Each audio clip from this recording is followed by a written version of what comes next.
Greetings to you. I'm Brother James Muhammad, a student in the ministry of the Honorable Minister Louis Farrakhan, and your host for this week's segment of Closing the Gap broadcast. We want to welcome all of our viewing and listening audience to this week's segment, a very special segment with a very, very special guest.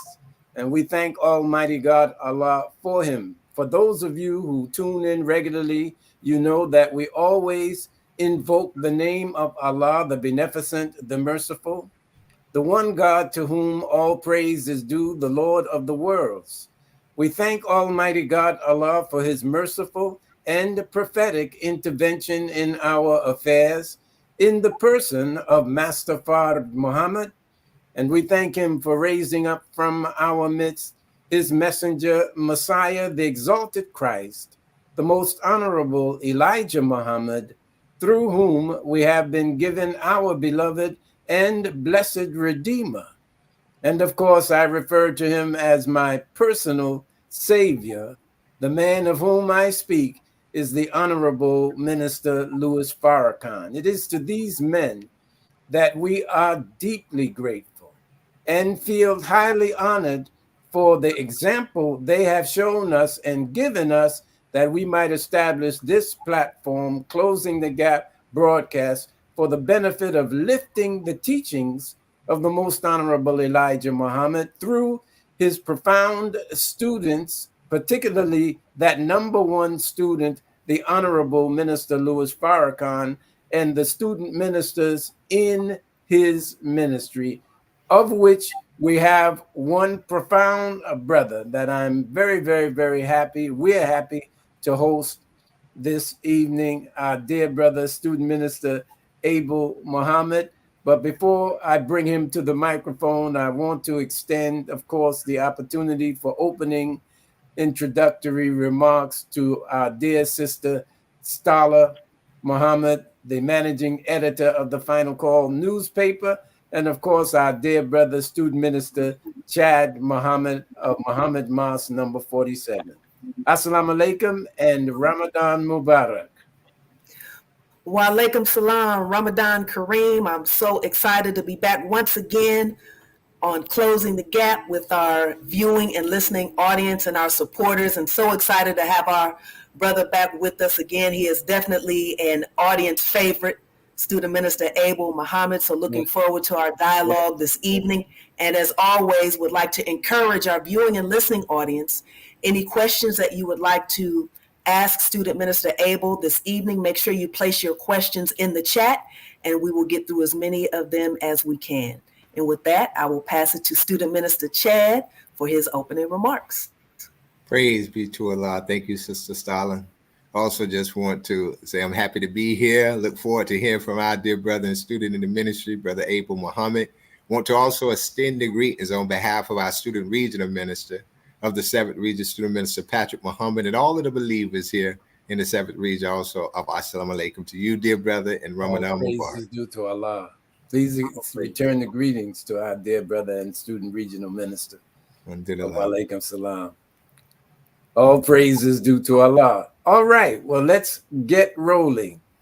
Student minister Abel Muhammad, a brother whom I have known not as close as I would like to, but we are still continuing to get to know one another. But I've known him for several years. I don't know how many years, dear brother, but it's been quite a few.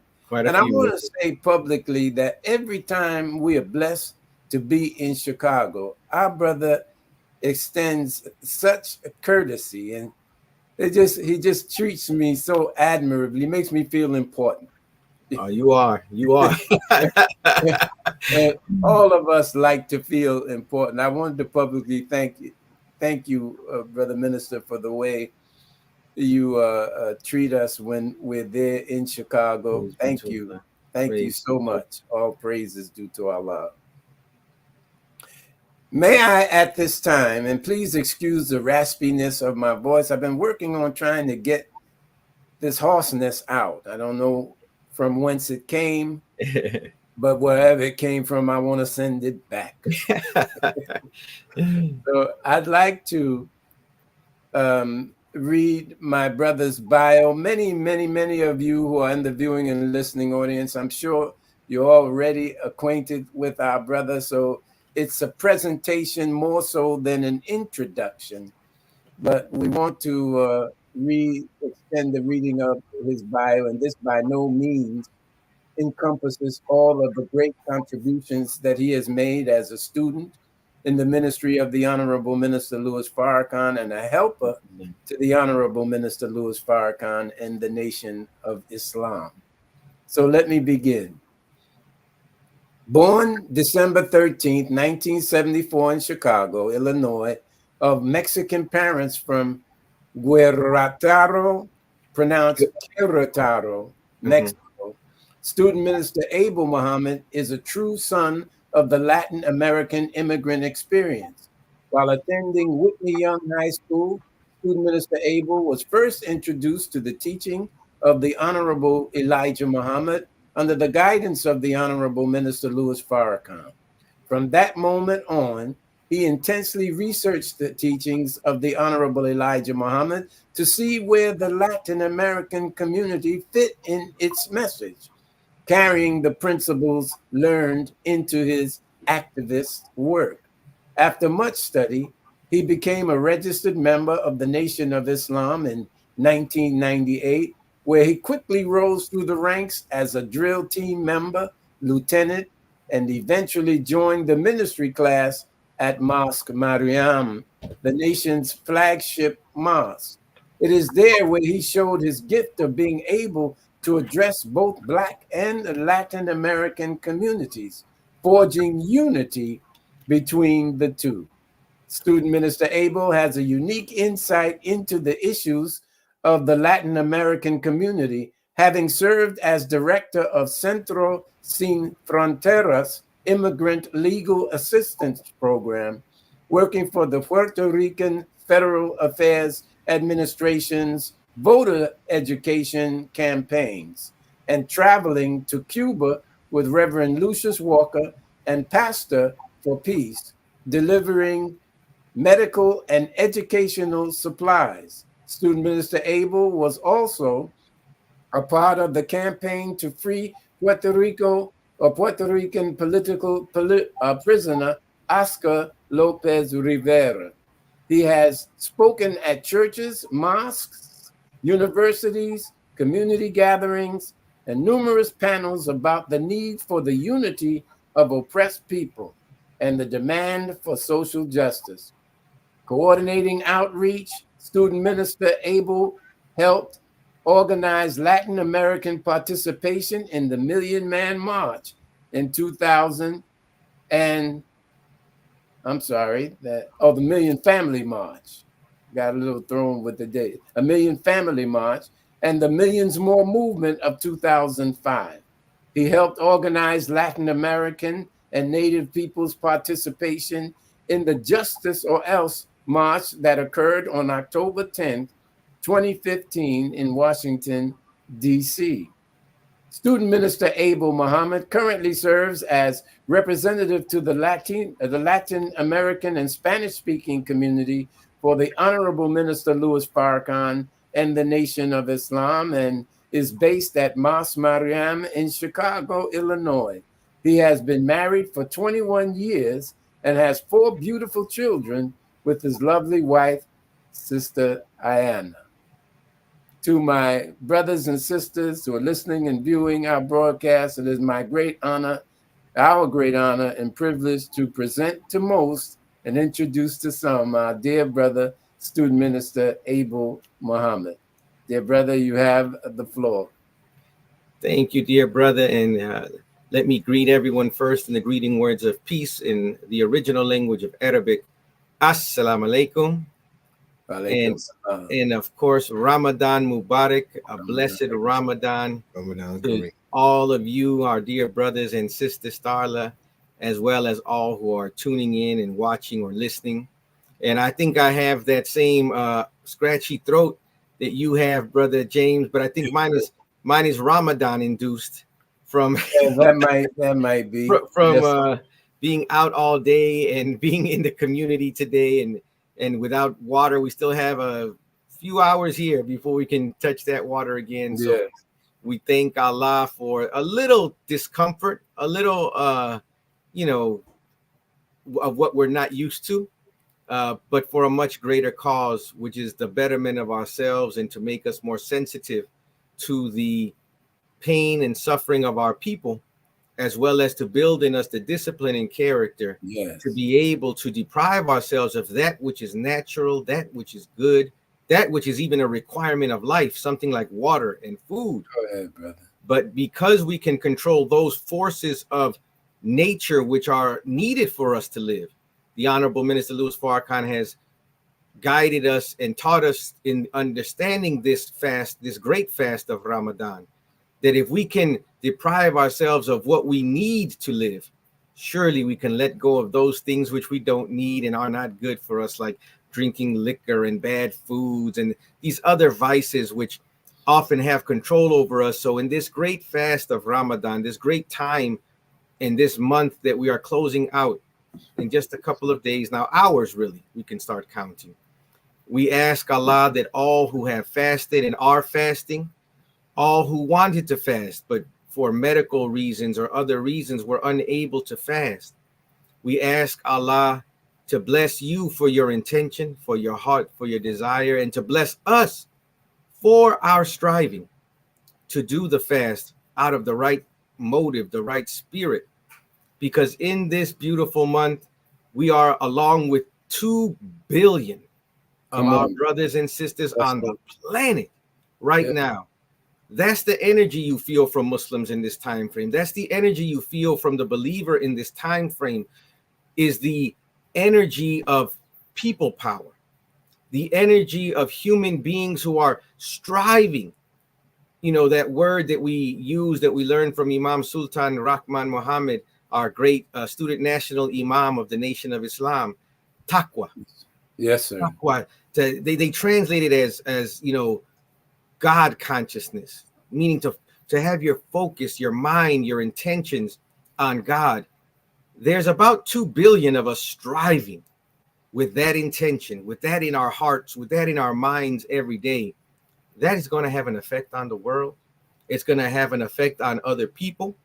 And if we do that, and we are part of the change which our people need, a change for the better, then we've already been blessed. And we just have to now continue on the path so that we can continue to be a blessing to others and even to our own selves.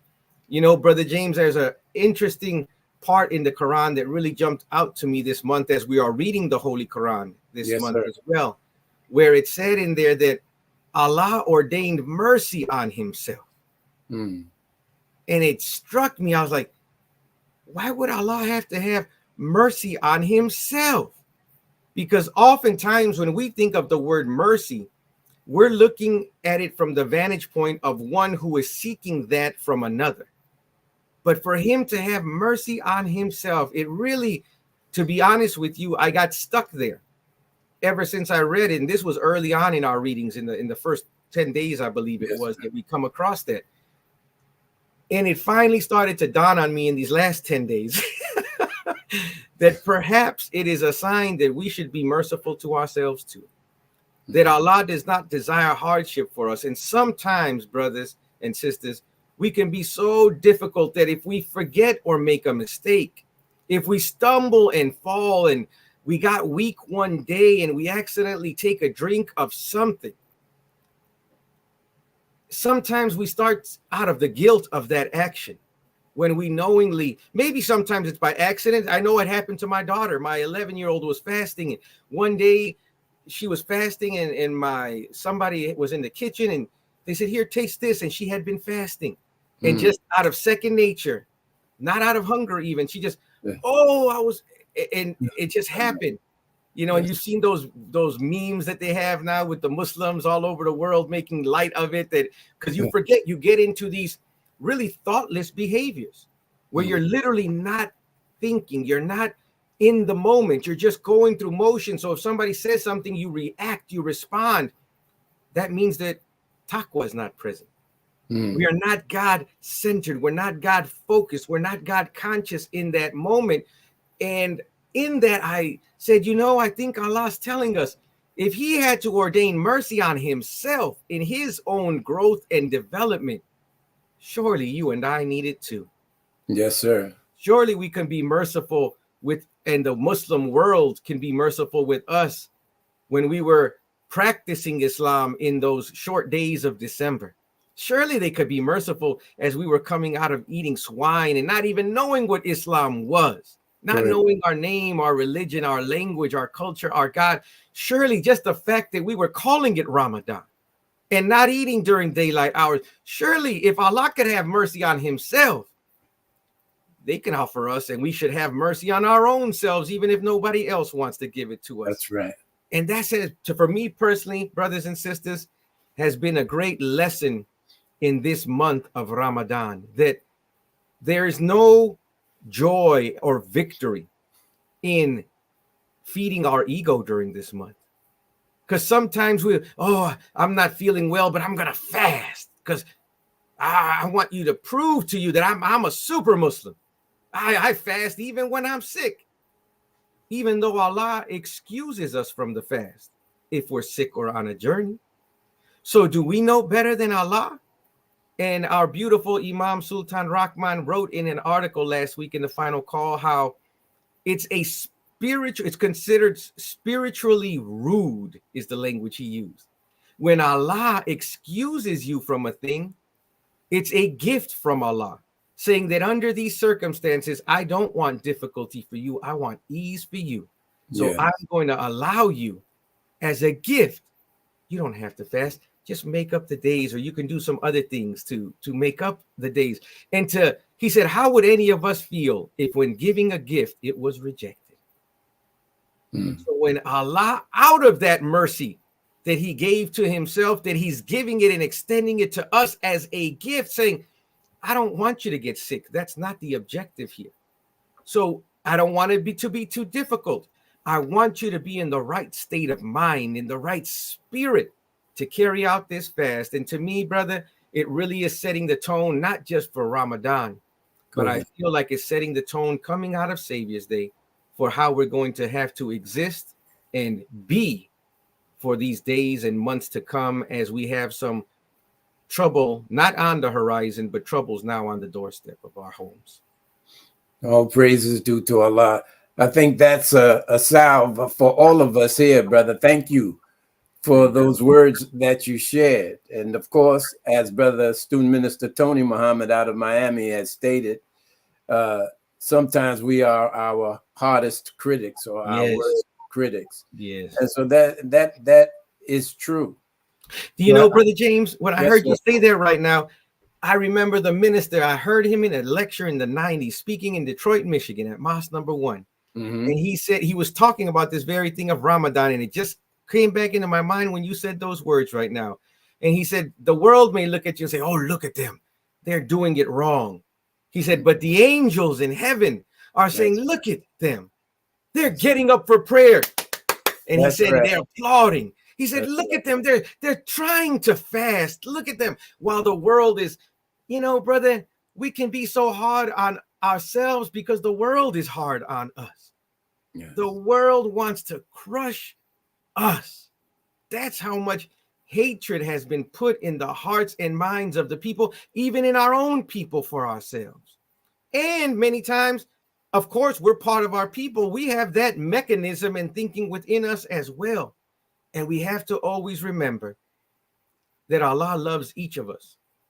Like literally, he loves Brother James. He loves Sister Starla. He loves Brother Chad, regardless of our past.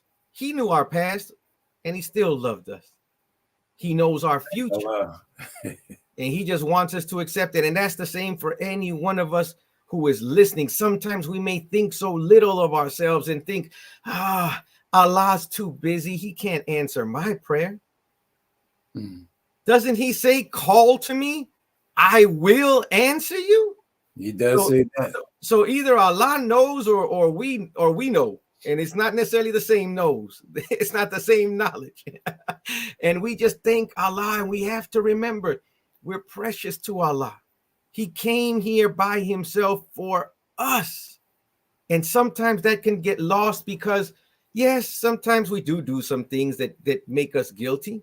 But even in that, Allah is not worried about what we did. Okay, acknowledge what you did, atone for what you did, change from what you did, and move forward. And your brother in the East wants to know what you're doing today, not what you did yesterday. That's gone. Good. You can't, good or bad, it's gone one way or the other. So what are we going to do today and tomorrow and plan for? That is, I believe, one of the stumbling blocks that I pray this Ramadan can remove for us, is that we stop beating ourselves and punishing ourselves for what our errors in the past, because we all have them. But Allah's not concerned with them. We learn from them, we study them, but we don't get stuck in them. And I think often we get weighed down by that. And I'll close this point with this. And I ask our viewing audience, a great friend of the Honorable Minister Louis Farrakhan, Reverend Slim Coleman, who's the husband of Pastor Emma Lozano here in Chicago. He is not doing the best health-wise, so we ask that you keep them in your prayers. But one day I was speaking with him, with Reverend Coleman years ago, and he said to me, he said, you know, Brother Abel, I'm sure it's in the Quran, it's in the Bible too, we're always reminded of God's mercy, his forgiveness, how, you know, he asked that we just repent, that we forgive. That's the message of the Bible. That's the message of Quran. Change, repent, don't go back to it. He said, but oftentimes we carry our past on our backs like a huge boulder. And before we even ask for forgiveness, God has already forgiven us. He's not telling us to carry the boulder. We just, out of guilt, out of not thinking enough of the truth of God's promise that he would forgive us if we ask him, we hold on to that boulder, and it keeps us from moving like we should. He said, we just got to learn to let go of that boulder.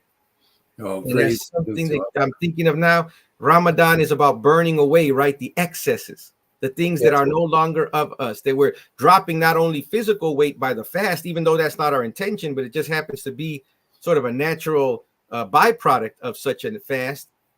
But more than the physical things, we want to remove that which weighs down our spirit and weighs down our minds and weighs down our soul, so that we can actually be ourselves. We want to remove that dross and let the truth and purity of us shine through.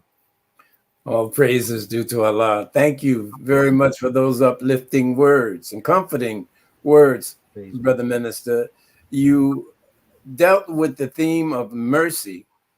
And of course, the example of mercy cannot be found any more profoundly than when the people have fallen off the path of Allah, that Allah, out of his mercy, he raises one from among the people, or sends one to the people that will guide the people back onto the path. I'd like to direct our attention to one of those servants that the scripture is referring to in the theme of tonight's broadcast. Yes.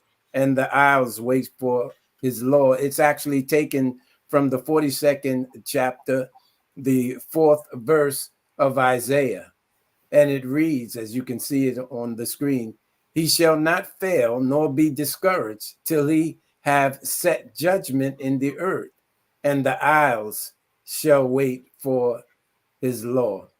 I wanted to, of course, engage you as to who it is that they're talking about. Who has the responsibility to set judgment in the earth? And then, of course, who is sending him? That's right. That's right. Who's talking? Who's the one talking about him coming to set judgment in the earth? I'm going to leave it right there.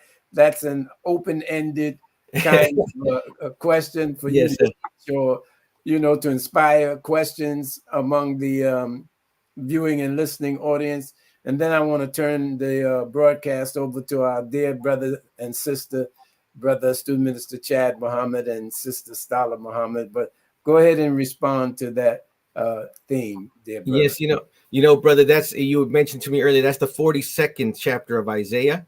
Yes. And in order to get the context for that, right? Because we're hearing about the one who shall not fail or be discouraged, right? That human being, and that, how does it read again? Till he have set judgment in the earth, and the isles shall wait for his law. Yes, yes. So this is a very powerful human being that is being represented here. But to get the context of this, we got to go to the beginning of that chapter, where it opens, behold, my servant. So behold is not just look at, but it's like, man, you're raising them up, you're shining a spotlight on. Behold, look at this. Who's speaking? Come on, brother. This is not David telling us about his servant. No. You know, although David was powerful, no doubt about it, and a beautiful spirit and heart, but it says, behold, my servant, whom I uphold. Now there's power again. Here's somebody saying, this is my servant, and I'm the one who's holding him up. I'm the one bringing him to light. I'm the one giving him the power. I uphold him. Then it says, mine elect. Oh, that's powerful now. Whoever this being who's speaking is saying that this is my choice, my elect, my selection, and mine meaning possessive. So now they've taken ownership of this. Well, you can already tell they've taken ownership because they're saying this is my servant. That's right. You know, my servant. Where is he getting power from? Me, I uphold him. My elect. So this is a very powerful statement being made by a powerful being about somebody very special to this person, to this human being that is speaking. Mine elect, in whom my soul delighteth. Yes. So not only have I chosen them, I've empowered them, I have made them mine, my servant, my representative, but my soul delights in them. Meaning, when I look at the man, any man or woman who's ever been in love, you know what it feels like to have your soul delighted. Yes, sir. When you look about, they don't even have to be there. You just start thinking about them, and your soul is like, man, you just close your eyes, and this is the feeling being represented here, that this master delights. His soul delights. His whole being delights in this chosen one that he has picked. I have put my spirit upon him. He shall bring forth judgment to the Gentiles. Wow. Now the master is saying, my servant, the reason my soul delights, because I have blessed that person. I have put my spirit upon them. Meaning, that's what you're looking at. You're looking at me again in my servant. And isn't that really the essence of what a true representative is? It's to represent, to present again the thing that you're there on behalf of, the entity that you're there on behalf of. You have to be a reflection of it, not only in the outer sense where you look like the sender, but more than looking like the sender, you carry the essence of that being, the thinking, the spirit of that being. So here we are being introduced to the God who comes and raises one from amongst the people. He selects him, he elects a people, and from that there is a specific singular selection which stamps his selection of the whole.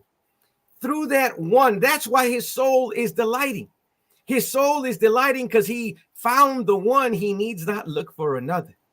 The one that would carry his spirit now to the people and bring judgment to the world. He would bring judgment to the Gentiles. Oh, that's something right there. He has a very, very specific mission. But that mission at a certain point keeps growing. And then it goes to that fourth verse that you mentioned at the beginning, Brother James, that he shall not be discouraged, meaning he's not going to quit. He's not going to give up just because people are against him, just because they lie on him, just because they betray him. He will not be discouraged. Just like the man who finds the woman that he knows is the one.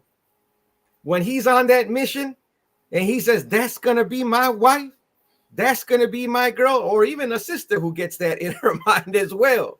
She's not discouraged because he may not be paying attention at first.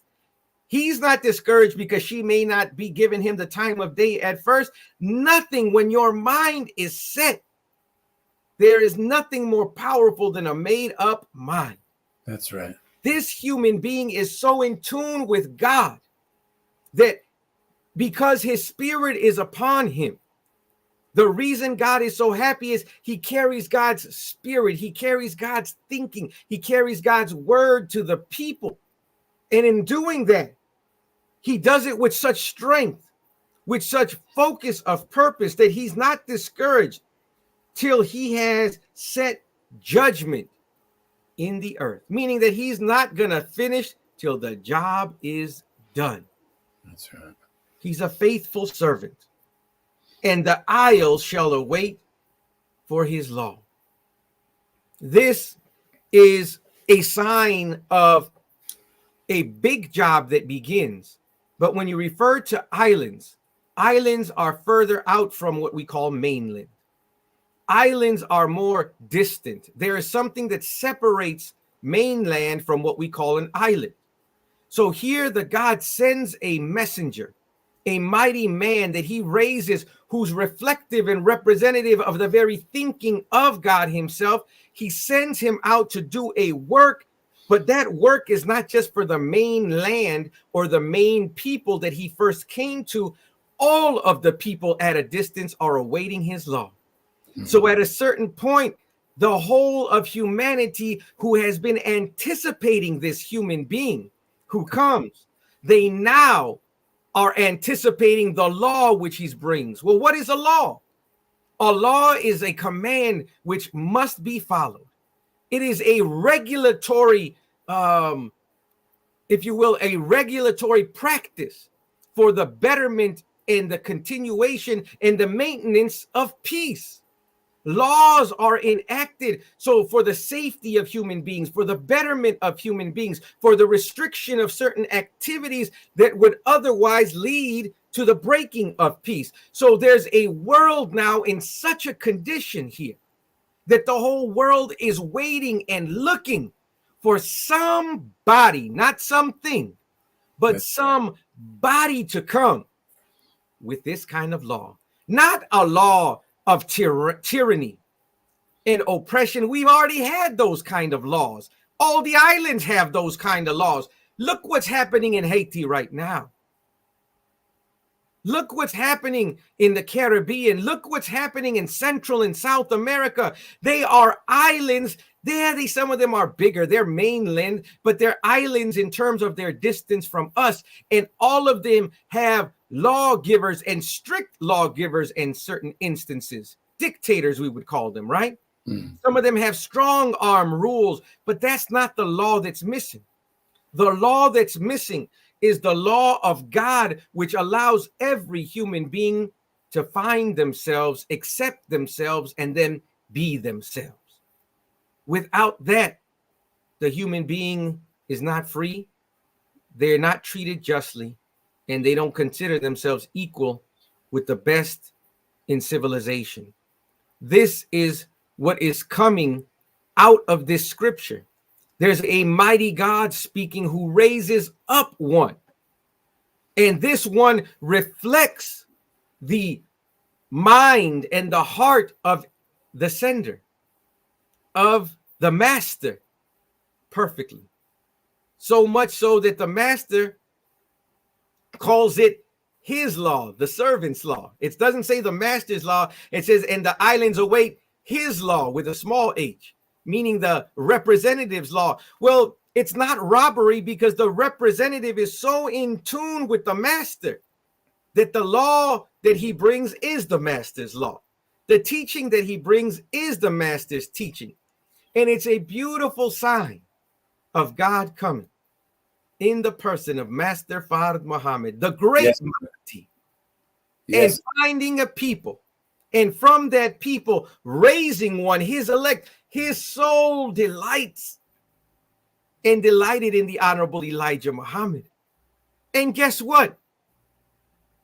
It has a continuation today, because from that meeting, a third has been produced. another representative of the great Mahdi and the Mahdi. One who, when you see the son, he looks like the father. He sounds like the father. And now the islands await his law. Well, it's not his law as if it's different from the father and the master. It's his law because they know him and they have not seen the father and the master. But the servant well knows that his word, he only speaks what he is commanded. He only moves where he is guided. He only instructs after it has been revealed to him. And that man that we have amongst us is the Honorable Minister Louis Farrakhan. And that is the beauty of what we've been given in the Nation of Islam. We've been given an entrance and a glimpse and a proper perspective into properly understanding all of these beautiful scriptures so that we can see that it wasn't yesterday that this happened. It's happening right in our midst. That's and right. It's happening in layers, unfolding itself, revealing itself more each and every day. But what joy it is to have the right guidance so that we can read and understand it properly. So now the isles, the peoples of the world, big islands called continents, distant from the mainland where the master came. But once we've crossed that separates us from them, when we find and look at the people from the proper perspective, the perspective of God, we can properly see that this man has been raised and is being raised, these two men, the Honorable Elijah Muhammad and the Honorable Minister Louis Farrakhan, to bring forth God's judgment in his law to the people of America first, but to all of the isles, all of the places more distant from our local temples, more distant from our own homes, but they still are in wait of a call. They're in wait of a teaching. And we are blessed to be at the forefront of bringing real salvation to the world, because we can be now part of those who help in bringing his law. Well, what is his law?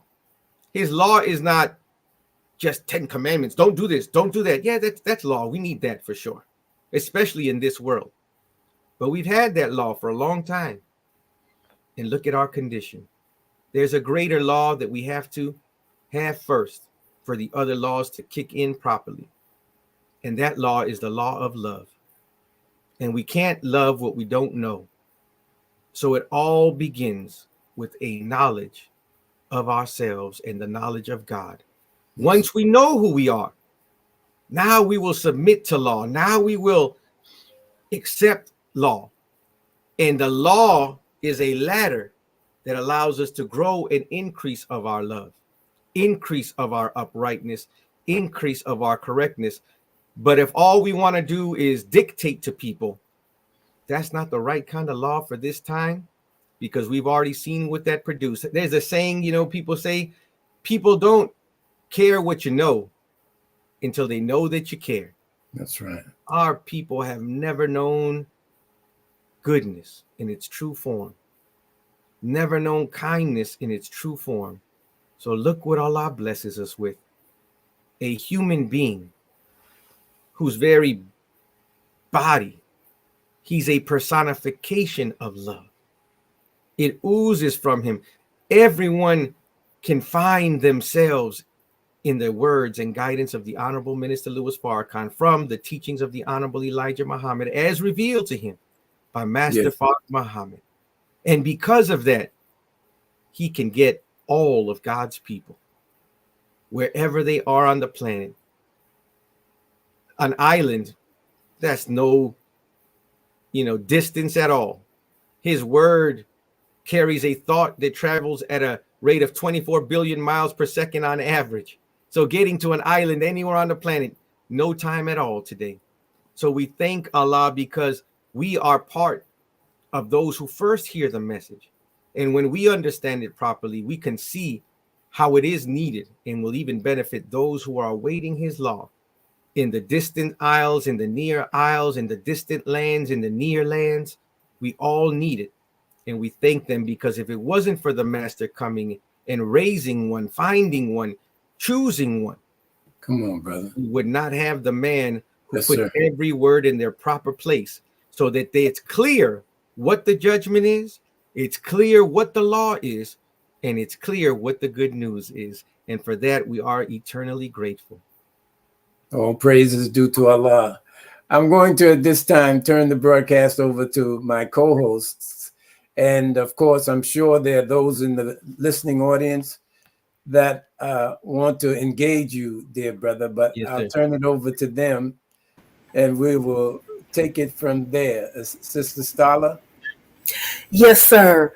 Brother Abel, before I bring up a question that we have, I'd like to preface it by stating, there have been several articles that I've run across over the last few years that talk about how many of our so-called Latino family more and more are embracing Islam and quote unquote converting to Islam. So with that as a backdrop, I'd like to bring up this question by Any Wright, who asks, my brother Abel Muhammad, during this holy month of Ramadan, how is the Latin community accepting or viewing this month of Ramadan? By Allah's grace, they are accepting it very well. They're learning more about it in many instances for the first time. And it has been a blessing. I've been blessed for the last 4 weeks to be teaching at a church again in the Mexican community. The church of our sister, Reverend Emma Lozano, Reverend Slim Coleman, and their daughter, Reverend Tanya Lozano now. And we started our first Sunday that we taught there. We taught 4 Sunday lectures. The first Sunday was the day right before Ramadan began for us. So as I taught, I explained to them that tomorrow would begin Ramadan. And I invited those, who would want to participate to go ahead and participate. And we'll talk about it more. I was surprised that by the next week, when she was bringing me up and she asked how many had been fasting, it was about 15 to 20 people in the church who took the fast of Ramadan. And it increased each week with more people. And they did the prayers. They did everything. The night of power. They fed the hungry. They did everything. And they had questions and more questions. And they loved it. All black and brown youth, young people. And it's something because we also fed the community on behalf of the Honorable Minister Louis Farrakhan the last 2 Saturdays. And as we went into the communities, feeding the Mexican people and gave them the food, and many times having to explain it to them in Spanish, we're here on behalf of Minister Farrakhan. This is our month of Ramadan, and we're feeding the community during the month. Many of them already knew when they heard Ramadan, oh, so you all aren't eating. They knew that already. Which 15 years ago, they might not even know what Ramadan was. Now there was a knowledge of at least what it was, even if they don't know all the intricacies. They had an idea that means no fast, fasting, that there's no water, no food or something, right? Yeah. And so they were very appreciative then because, and you all are feeding us, because they saw it as a trial. Like, you're giving us literally food and water while you can't partake in it. And we were out here in the sun. We were out here, with them in a good spirit. And you could see they were very touched by it, by this sign. And many of them, almost all of them said, thank you. May God bless you, and tell the minister thank you. So there was already an appreciation, an acceptance of it, an admiration, I would say, of it, where there was they saw it as a positive and a connection to it. They saw it as something to be held up as honorable, distinguishing us from others. And the community has been wonderful. I found out, a Mexican-owned place here in Chicago where the husband, I believe, is Muslim and the wife is Mexican and now a Muslim too. And they serve birria, which is a very, popular food in the Mexican community, but this is halal birria. And they were the highlight of a Sahur festival that they did here in Chicago. And they had a line all the way down the block. They don't even have a building. It's like a little pop-up kind of place. And but the appeal to it, the call for it. I've had so many brothers and sisters who not only during the fast did they tell me they were fasting, but they wanted to know, what can they read? What can they learn more about from the teachings? And that's what we hope to have. just by being ourselves, by being and striving to be righteous Muslims. It's the natural attraction, because they look at you and they say, I don't know if I could do that. Or they're inspired to say, I want to try to do that. Well, they won't try to do it if we're not doing it. So being the good example, being the clean glass, not condemning any other glass, but striving to clean up our own glass, right? is going to be of benefit, because our people are looking for answers. They're looking for solutions. They're looking for ways to make their life better. They've tried drugs. It doesn't work. They've tried education. It doesn't work. They've tried all these schools of thought, religious practices. None of it has worked, because none of it is based in the pure and sure truth that we've been given. And it will undermine and fall apart at a certain point, because if it's not founded on truth, it will only stand but so long. That's right. And quickly, every day, falseness is vanishing more and more. So I'm seeing this attraction from this young group. And I'll say this, it's not just black, brown, red youth, even young white youth are being attracted to the message of Islam, because they see the distortion in the system. And many of them, growing up with other young black and brown people, they are aware now of these injustices that have occurred. And some of them have a desire to not be part of that. And they want to know what they can do. And even in them, I am seeing an imprint that is different from their fathers. Not that the nature is necessarily different, but there is a different now behavior coming out of them, where they're trying to stay in the background. They're trying to be allies and supporters as opposed to leadership and controllers, because they understand the damage has been done and they can't help from the front. They have to help by supporting in what they can. And I'm seeing that arise, and I'm seeing them piqued even by the words of the Honorable Minister Louis Farrakhan, because his truth is so pure that if you have the shred of decency to listen to him without prejudgment, there's no way that you cannot be moved by his words. There's no way that you stay the same after you heard him. His light is so bright that you cannot, by any means, if you listen with any kind of inkling of a human heart and not that of a beast, if you're looking for, just to be a better human being, right? And you hear him, there's no way you walk away the same. And that's what I've seen the effect of this Ramadan on the whole of humanity, which is not by accident that what we are in the midst of a battle right now in the legal court system of the enemy. It's not by accident the amount of that lawsuit. And that it correlates to the total population of the planet Earth as given to us in our lessons. So that in and of itself tells us that this is a battle for the minds and hearts of human beings, black, brown, red, yellow, and those who are called white. Not because that's necessarily who we're after, but for Allah to be a just God and for him to be born to give justice to both sides. What does justice look like? How can it be just and the people not have an opportunity to accept what is a better way and strive to be that way? If it's just a matter of wiping everyone out, well, then let's clean the board and get done with it. But no, Allah, out of his mercy, which we opened with, and his goodness, none need to perish. All are being given a way out of this fall.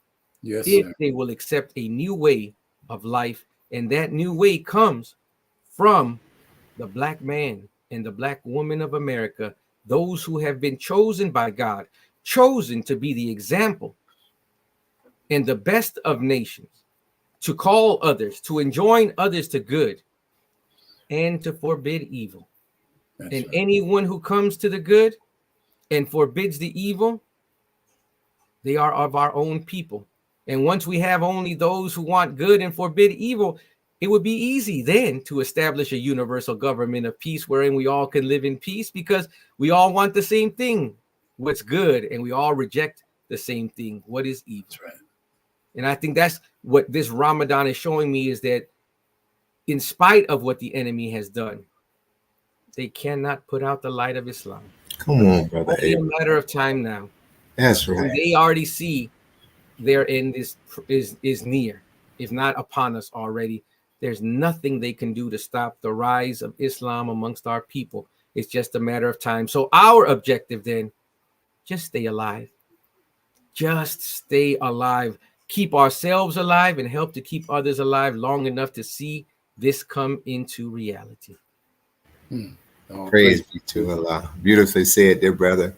You know, on that note, with Sister Stala, the question that was also asked with any right was, you know, I wanted you to know I have at the school that I teach at, there's a young brother that's Mexican, and he also is participating in Ramadan. Wow, He's only in the 8th grade. Wow. Dylan, yes, they Dylan Avila. Wow. And beautiful brother. I mean, he a soldier, you know.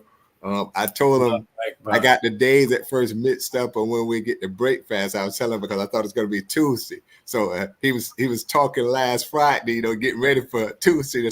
I put him to the side. I said, I think we're gonna have to actually eat on Tuesday. We got to see a fast scripture on Tuesday. So, yeah. But he's ready. He said he comes to this far to quit, you know. But he's going strong. I'm very, very proud of him. Praise be to Allah. You know, also, you know, speaking of, you know, Brother Abel, when it comes to Mexico, you know, a lot of times we might be unfamiliar with it, you know, because, you know, take for instance, it's the question I want to ask you, like, when I went to Mexico, I got a chance to go to Mexico in '98, you know, and it was on a cruise. You know, me and my wife actually, when we went to for our anniversary, for our wedding, you know, anniversary, we went to Mexico, and but we got to see parts like Cozumel, you know, so you know, people know of Cozumel, people know of Cancun, you know, like so they know the attractions, the tourist attraction. How does that differ from, you know, Mexico? You know, it's just the same way. Like when we went to Jamaica, we went to Ocho Rios, you know. Right. You know, a person that go to Kingston or something like that, they be like, man, you know, like that, you know. So if you could give us the backdrop, you know, like in comparison to how we see it as a tourist spot to how, you know, it is in real life. Yeah, it's like coming to Chicago, and if you only go to the Magnificent Mile, you haven't seen Chicago. It's a different story when you go down to the south side or the west side or Little Village. They're very different, right? The same city, same place there, but just not any different than a human being, right? There's different facets to us as human beings. There's a light side, a friendly side. We put on the suit when we need to for work, but that's not necessarily who we are on Saturday and Sunday, right? In the world necessarily. So there's different facets to it, you know. In Mexico, there's absolutely, you know, the tourism market, as in many of the warm places where our people suffer. It is one of the main economic engines of most of our countries. You know, the without the tourism of outsiders coming in, our economies would suffer in our homelands much more than they do already. The troubling part of that is that almost all of those tourism venues or avenues, if you will, they're owned by non citizens of that country. They're owned by people from other places, Germans, Chinese, you know, and so they're not looking out for the betterment of the Mexican or the brother from Puerto Rico or Cuba, wherever the nation is. We'll focus on Mexico. They're looking out for their pockets, and that's it. And they pay the local workers as little as they can. And they don't really want them mixing with the tourist folks. So you will find in most of those places, even when I went to Cancun as a teenager and as a younger person, I remember most of the workers in these resort kind of places that are set up for tourists, they're not native to that area where they're from. There may be Mexican, but they're Mexicans from another place who came here because they speak English, and now they're there to entertain Caucasian people who come and tourists who come. And that's very different from, you know, our indigenous people who live in that area. You have to go way out of your way to find them. They won't even hire them in most of the hotels. to do anything. Maybe here and there you'll find them housekeeping and things like this. But most of them, you have to go way off on the beaten path and you'll see where and how they live. And they don't live. And it's kind of like, you know how we treat the homeless in America? That's how they're treated there. Is very much second and third class citizens there. So when you go there to those kind of places, because you go to relax and enjoy yourself and enjoy the sun of it and the warmth and the climate, all of those things. But that's not a real glimpse of how the real country is. No more than downtown Chicago represents Chicago, right? It's beautiful. It's got its, even Chicagoans, we like to go down there from time to time, right? But we know that's like Disney World, right?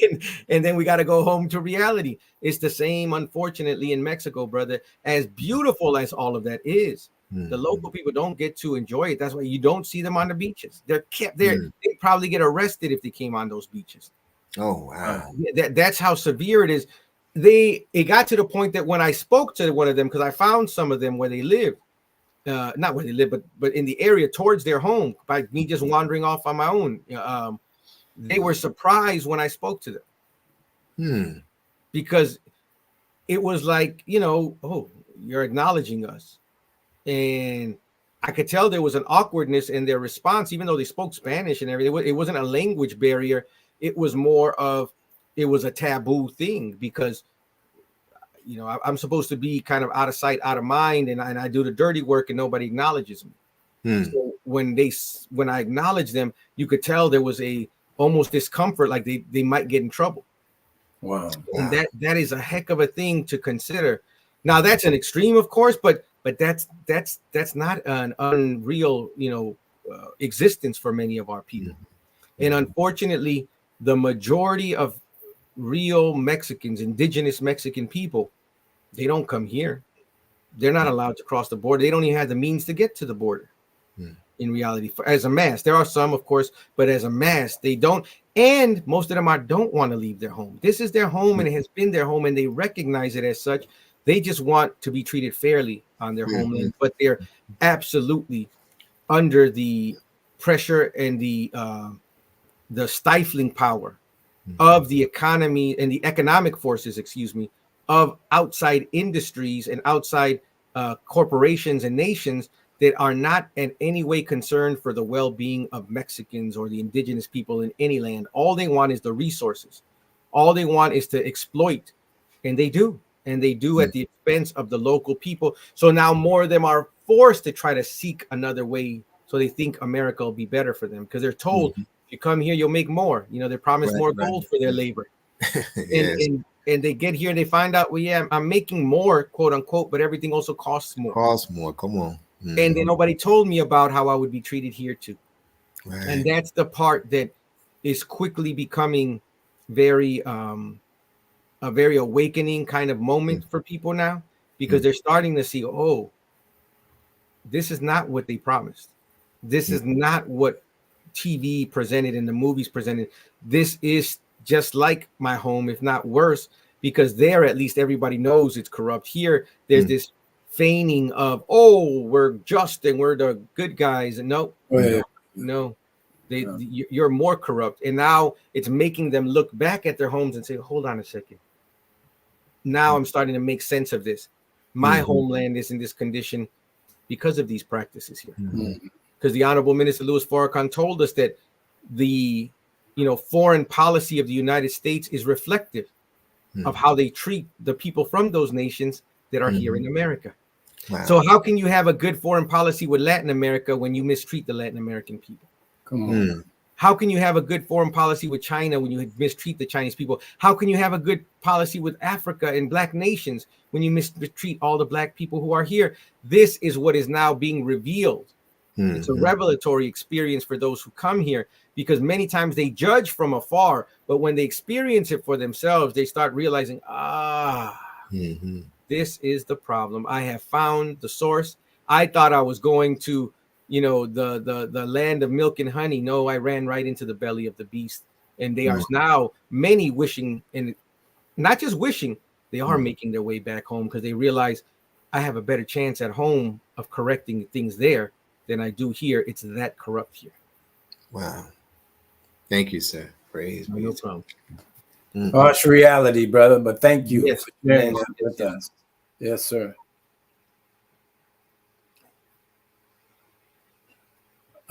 Sister Starla, it looks like your image is frozen. Are you there with us, sis? Can you hear me at all? Yes, we can. I can hear you. Okay. Yes, ma'am. Okay, praise is due to Allah. Yes, sir. We have a question from our dear brother Tony down in Miami. And Brother Tony asks the question. He says, Assalamu alaikum and Ramadan Mubarak. The most honorable Elijah Muhammad says in Message to the Black Man in America that, quote, love of self comes first, end quote. Can you expound on how vitally important this is, how it helps us to see ourselves and others properly, and how it is related to obedience to law? Oh, that's beautiful. And walaikum salam and Ramadan Kareem, Brother Tony. You know, love of self comes first. We just mentioned it. That's the basis of all of it. Nobody else can trust your love if you don't love yourself. That's right. I actually taught about this at the church over the last 2 weeks with the young people. Our theme was respect for life. And I was telling them, you can't properly respect what you don't know. And what you don't know, you can't love. So loving yourself and respecting yourself is based on knowing yourself, a knowledge of yourself. So without that, everything else falls apart. I explain, even in the Honorable Minister Louis Farrakhan has explained to us how you can't even properly trust a person who doesn't love themselves. That's right. Because if they will do harm to themselves out of lack of love, what are they going to do to you? What chance do you and I have when somebody will injure themselves, put poison in themselves, lie to themselves, deceive themselves? We have no chance. Come on, brother. For getting good out of them. And the only reason we would do that is if we don't know ourselves, which would lead us to not properly love ourselves. Love comes of self comes first, meaning that to establish any real relationship, to establish any real, bond with anyone, any real exchange with anyone, you got to love yourself first. Because once it becomes evident to another party that you don't love yourself, they can't trust you because it will manifest your defects.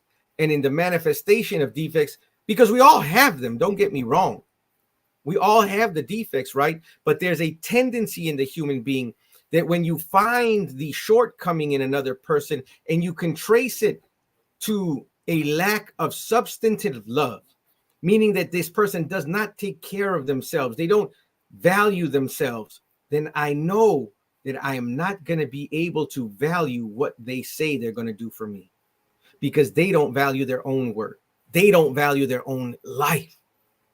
So for us, this is of core and critical importance because it helps us to see ourselves properly. And if we see ourselves properly, now we can look at the bigger picture. Now, once I love myself, I start examining myself and examining my surroundings because I want to see if there's anything of danger in my surroundings to myself. I want to make sure I'm properly relating to the things in my environment because I love myself. I love this life. I want to extend this life. I want to prolong this life. I want to live it properly. I want to have joy in it because I love it. I love living. Once the enemy can remove from us the desire to live, that is a dangerous human being to be around because they are on a self-destructive course. Once love is reinstituted and kindled in us, now we are able to start moving differently, functioning differently. We can look at our life and say, well, hold on a second here. I want to go out and have some fun. But because I love this life, what does fun mean to me? Fun isn't pouring poison inside of it. Fun isn't drinking alcohol and taking drugs and doing things that are going to distort my perception, my chemistry, make me out of my natural mind, put me in a condition where I could injure myself and others. See, a person that loves themselves says, I can't do that. That's not even fun to me. Why would I want to be in a condition where I don't remember the next day what I did? Wow.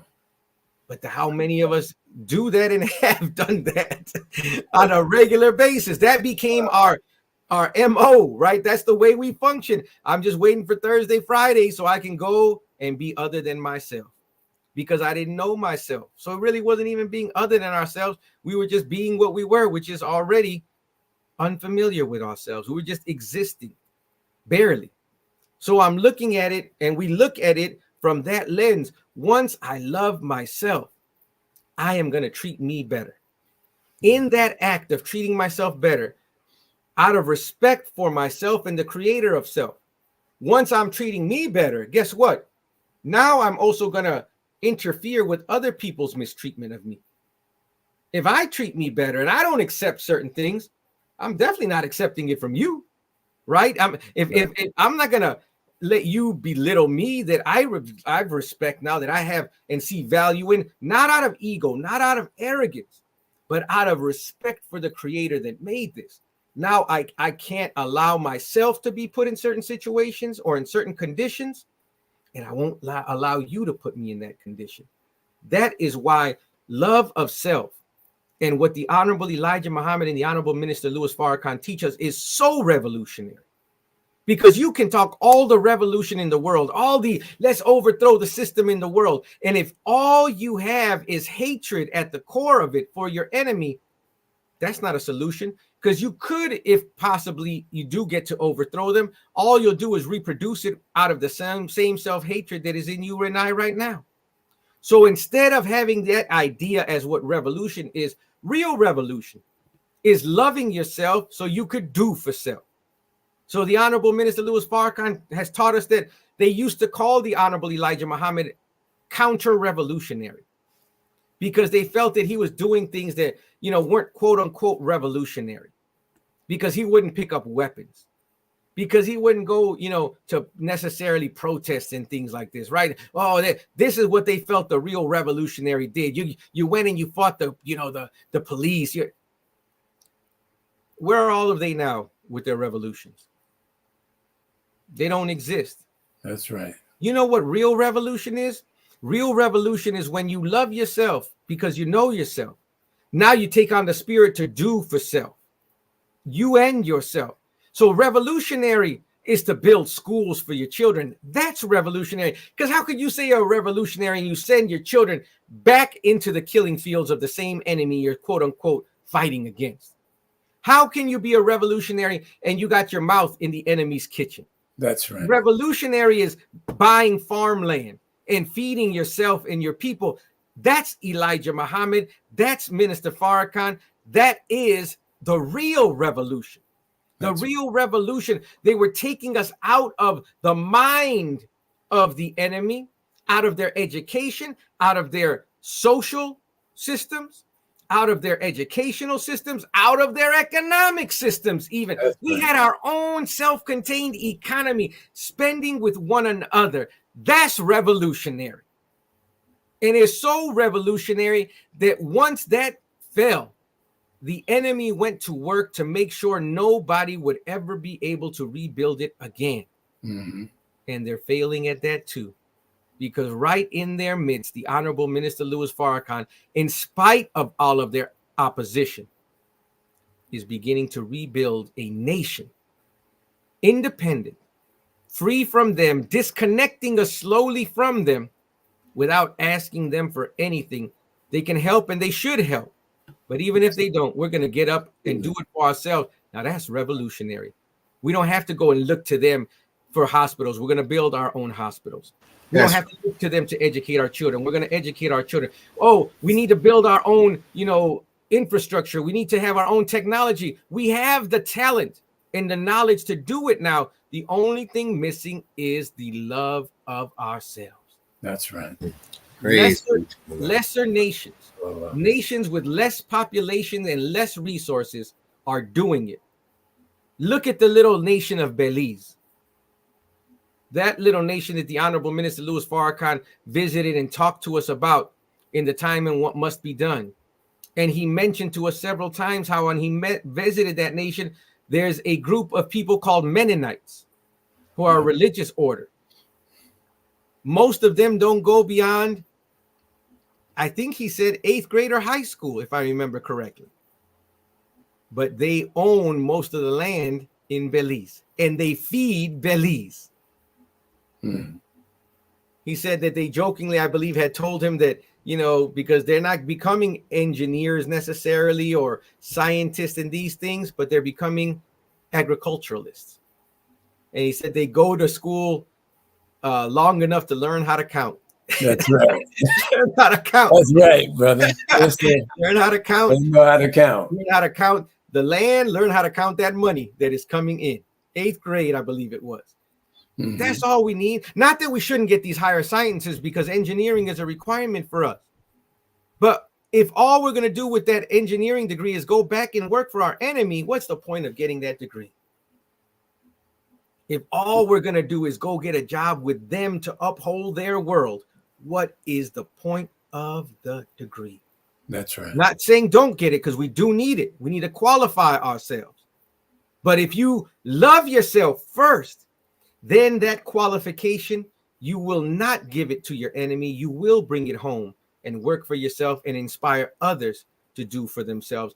That's what we want to get into. That's why the love of self is primary. It's first, because without that, we'll get these wonderful degrees. We'll get economics going, maybe. We'll even get a school going here and there, and we'll just give it right back over to the enemy because we don't have the unity that comes from love that will allow us to maintain and sustain it, because we are going to be opposed. And love of self gives us the real base of our fight. The base of our fight is not in our training. The base of our fight is in our hearts. Teach. So nobody has to teach a mother how to protect her baby from an attacker. Test a mother. It could be a bear. She will learn some sort of defense, or try or die trying to fend off or ward off that attack. And just because you get training, if you're missing the heart, I've seen black belts run from a fight. Learning to fight, knowing how to fight is not the same as having the heart to fight. Teach. Those Muslims, man, think about this. With Prophet Muhammad, peace be upon him, 1400 plus years ago, they weren't trained soldiers. They were poor people, farmers at best, workmen with their hands, some of them. Come on, bro. They were amongst the worst, the most untrained, unlearned. But when they were attacked, they fought in the name of Allah. And they took on trained soldiers. They took on trained armies. And they beat them, because what's in the heart is greater than what's in the head. That's right. If you look in the rise of the Nation of Islam in America over the last 93, now going on 94 years, those brothers and sisters in New York and LA and in the South, when the enemy would attack, they weren't necessarily trained at that point in the 40s and 50s. Come on, brother. I don't know how many black belts we had in that time. I think it was very few. But you wouldn't know it by the results of those fights with people who were trained to use guns and trained in subduing people. You can't subdue a heart that trusts in Allah. There is no maneuver. There is no grip or grasp for that. Sir. The heart is what makes us great fighters. Now, when you couple that with some training, now you got something special. But the trained man with the heart, missing the heart to fight, the love of the thing that he's fighting for. Without that first, we're just training people. Might as well be for sport. But if you love that thing, now when you train, you got a purpose for it. You got an objective for it. And that's what we have to understand. To say all of it in one quick way to close that out, all I'm saying is, if we want to bring our people together, it's not about getting them jobs, although we need them. It's not about resources, although we need them. The number one thing we need is love. And the people will not love themselves from the outside in. They love themselves from the inside out, meaning when we teach them who they are and then put on a demonstration as those who already have that knowledge of what knowing yourself and loving yourself looks like by serving the people, like we've been doing these last few Saturdays. Yes, sir. Now they don't have to wonder. I wonder what it looks like to love myself and to be in a community that loves itself. They see it. Servants. The young people at the church that I was teaching at, they all wear jackets that on the back of it, it says in big letters across the whole back of the jacket, it says, servants of the people. That's who we are. If we're not serving one another with all that we know, with all that we're trained in, with all our resources, what do we have it for? If it's not to serve other human beings, what is the point of me and Brother James, Sister Starla, Brother Chan, of us working and memorizing and studying and coming up with things from the scripture and learning how to write it and convey it to people? What's the point of it if we're not serving the people what we study? What's the point of writing an article that nobody's going to read? What's the point of cooking a meal no one eats? What's the point of striving to live better if you're not going to be a better servant of the people? Who are you becoming better for? Just for yourself? Oh, what a sad life that would be. That you just go home after you've been in the gym all day. Oh man, you just got to look at yourself in the mirror. That's all you're going to do. Just look at yourself and examine yourself. And, whoa, man. So then what happens? Now you start posting it on Instagram because you need some outside validation. Right. Come on. And you and I need the only validation we need is from Allah. And that will naturally come up in us. Those of us who've been blessed to go out with the meals for our people, out of love for them, because the Honorable Minister Louis Farrakhan taught us to love ourselves when we didn't know how to love ourselves. When now that we've been sparked with that love, it's easy to go serve the people. And there's so much joy that comes from it. They're happy to receive the gift. They're happy to see us. We're happy to receive the love. And we're not even the authors and the initiators of it. The Honorable Minister Louis Farrakhan is. But we're blessed to be, if you will, servants of He who has sent us to do this work. And we get the benefit of feeling the joy of having them say, thank you. I didn't pay for the meal. I didn't prepare the meal. All I did was bring it. But thank you, and thank the minister, and thank the sisters, some of them said. Yes. The food. It's that kind of love. And you can't feel anything but joy and good. No amount of money you made that day could replace that feeling when a hungry family, you fed them from the Messiah. Both physically and spiritually.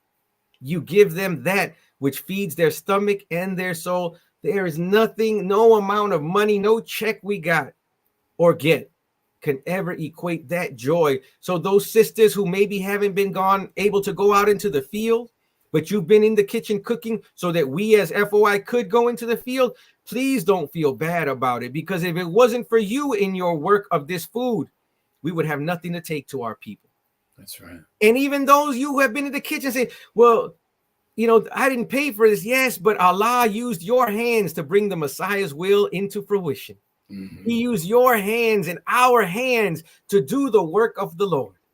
And we get a blessing just for submitting to the process. How do you not feel good about that?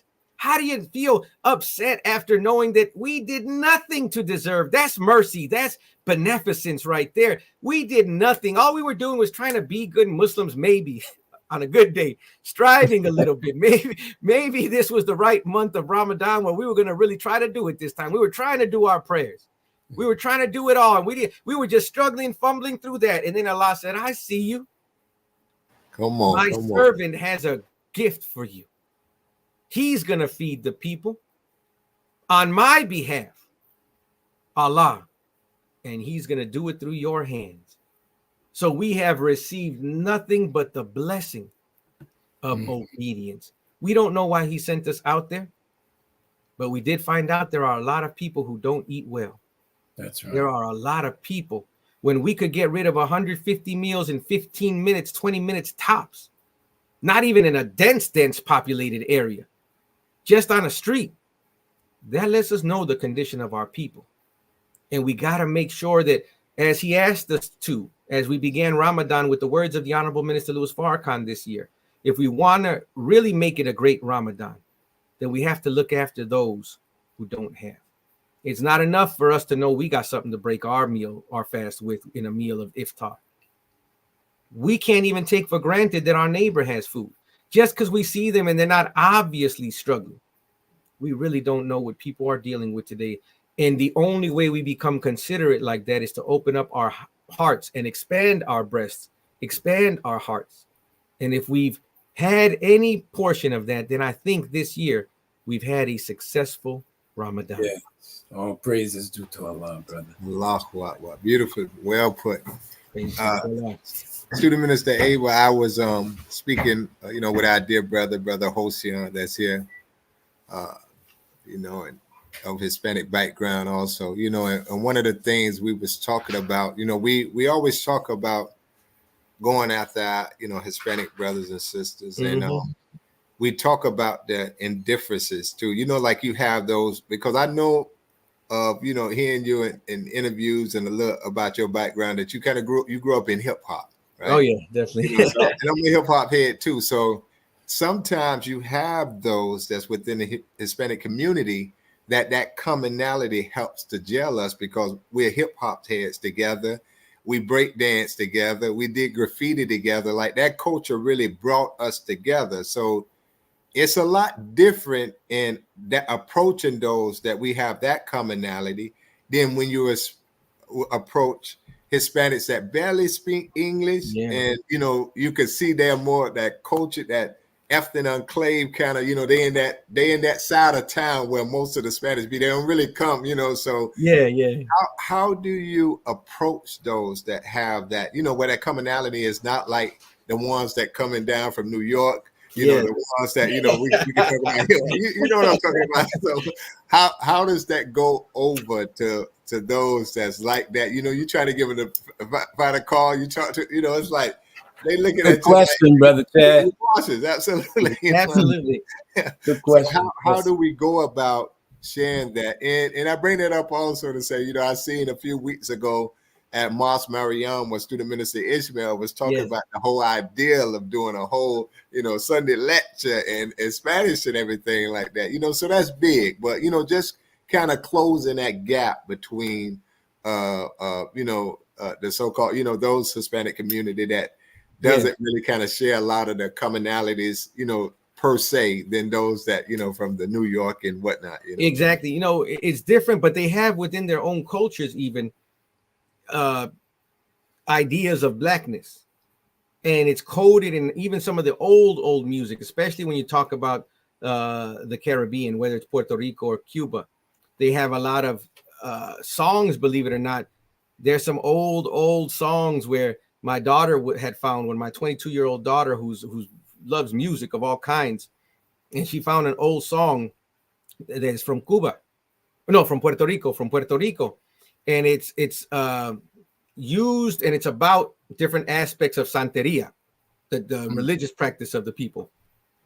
And interestingly enough, it's a long song. It's about it's an 8 to 12 minute song. Back in the day, they didn't care about no 3-minute radio cut, right? They were just making music. Right. That's right. And one part of the song, about 6 minutes into the song, somewhere around there, you hear them start chanting Assalamu alaikum, that somebody's saying Assalamu alaikum. Wow. Somebody else. And this is an old song. It's an old song. Right. Wow. I can't think of the name of it off the top of my head. I know she sent it to me, and I got it saved on my music. But it's a beautiful song. It's very fast moving, kind of like that salsa kind of beat, but it's very fast, very modern. And they're saying this Assalamu alaikum thing in there. Many of the songs by many of the great singers in Puerto Rico in particular too, if you go and listen to them, they're talking about sometimes a black Christ. Wow. There's little secret coding things in there. Even if you go into Mexico, the great singer Juan Gabriel, who passed away several years ago, one of my mom's favorite singers, he'd been a star for years. He was so big, they called, how when they say somebody's big, they're like, they're the next Michael Jackson or the next this or that. He was so big that they said that Michael Jackson, that, he was the Juan Gabriel of pop music.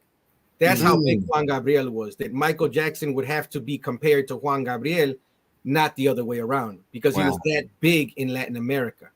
Mm-mm-mm. But just to show you how he was a huge star all over Latin America, because they all spoke Spanish, when you didn't even know his name here in America, right? America's so excluded and isolated from the rest of her partners in this part of the world. She's very isolated.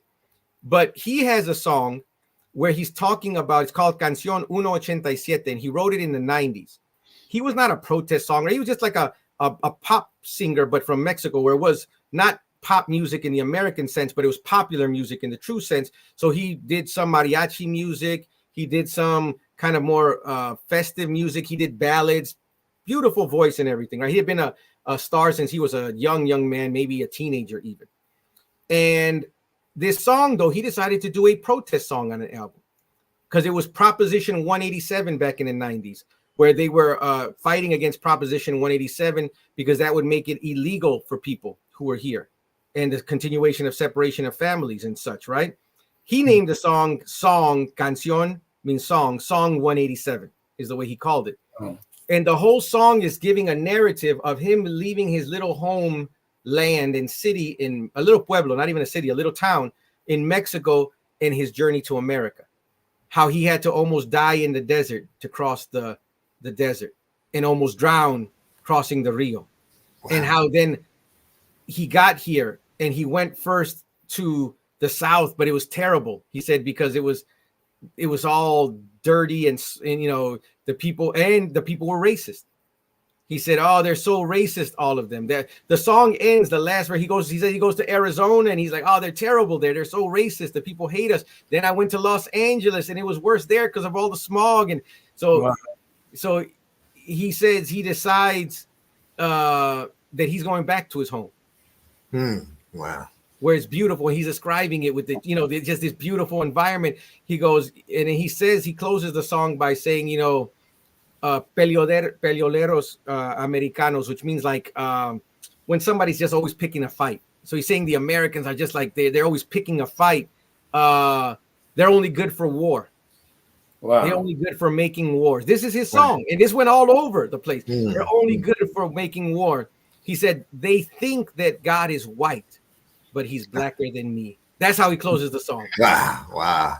Now that went out to, this is the big, it's like if Michael Jackson had released that lyric, right? It's that big in the world.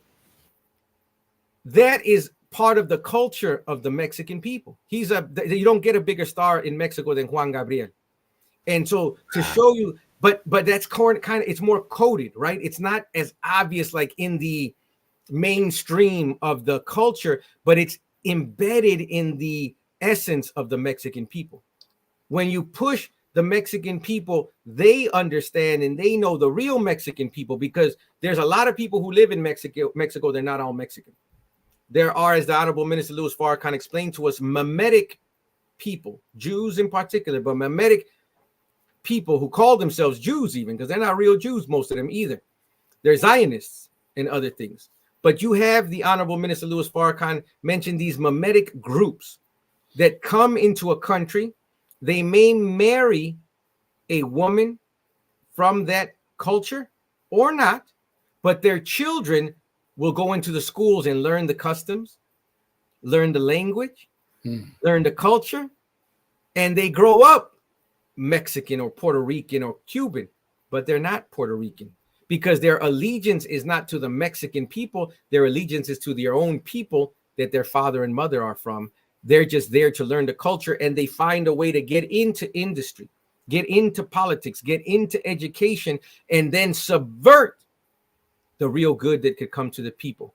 Wow. This is a plan. It's a calculated thing. It doesn't just happen, but is absolutely. That's why all the presidents in Latin America, especially historically, looked the way they looked. They didn't necessarily look like the native people, because they're not the native people. They're not looking out for the native people.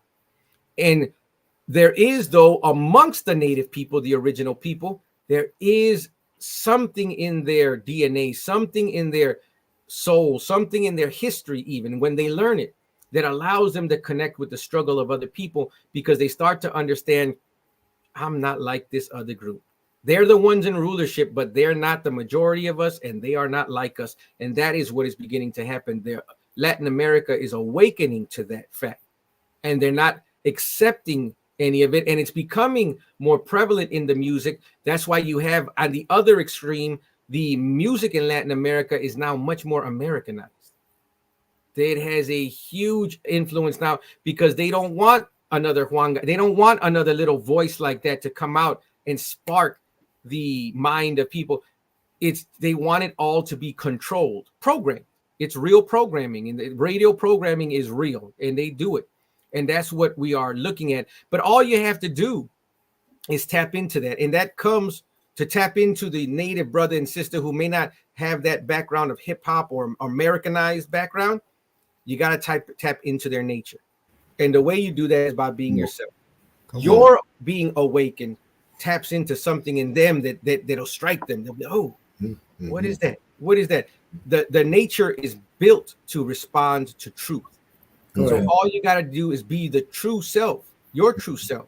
Speak the true words, and they're going to respond. They're going to resist, just like you and I resisted maybe the first time we heard, right? But you and I know already that truth. You don't have to make a cultural connection for that truth. That truth will invade their culture. That truth will purify the culture.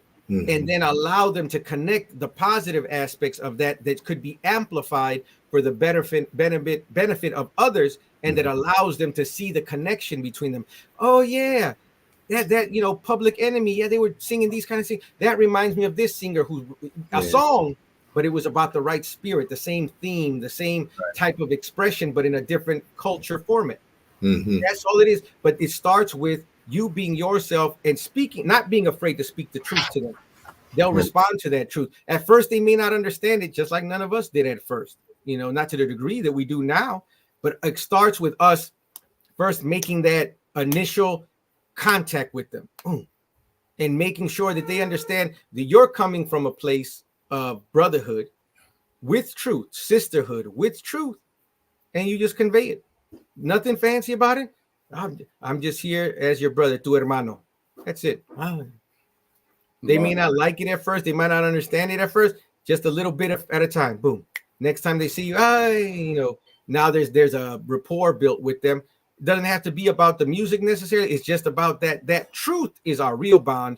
And then from that, you'll get to learn what their culture is.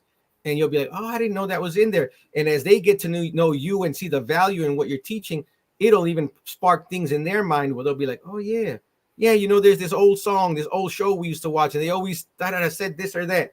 I had it happen with my parents when I was talking to them as a teenager about How to Eat to Live, the book.